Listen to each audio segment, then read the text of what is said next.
Late last year, Denise O'Hagan, who was then editing The Blue Nib, ran a long interview with me about the state of poetry these days, my own beliefs and practices, and that was published, I think, just at the end of last year. It's had some circulation again this week because Denise posted it on Twitter, and I'm very grateful to her for doing that.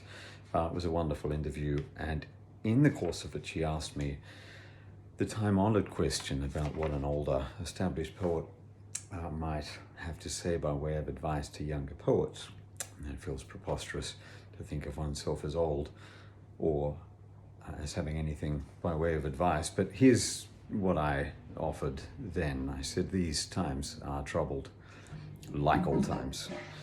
But in their particular way, singing and dancing and praying in company are out, apparently. So those are off the table. But my respectful advice to young writers remains what it always has been. 1, read a lot. Poetry from all times and cultures and from now. 2, don't be ambitious for yourself. Be ambitious for poetry and for work. 3, don't join. Clubs and tribes are bad for writers, but do care a great deal about the earth, about music, about justice and dignity, about poetry. 4, go outside. Discover the real estate, the land, the weather, the geology, the world of meaning of which the human is only a part. 5, love.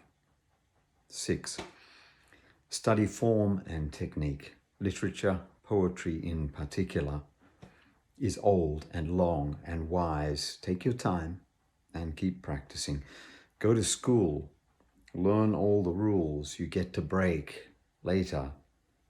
On the other hand, don't wait till you've got it all down. You never will. Write and fail as you study. Fail again better tomorrow, as Beckett put it. I think that was it. All of this is also to say the 5th running of my online poetry masterclass, which is called What the Light Tells, gets going in just over a week on Sunday the 11th of July. I still have some places, quite a few still for the Sunday night, although the Wednesday class is just about full. This is a place where you might do the things, or some of the things that I'm talking about in that list, in particular studying in the company of others who are keen to learn to deepen their craft and technique. We read some great poems. Each week I study 3 or 4 forms from across the wide, thousands of forms that have informed the making of poetry from the beginning. You can register at my website, marktrudenik.com, and I really look forward to having you join us.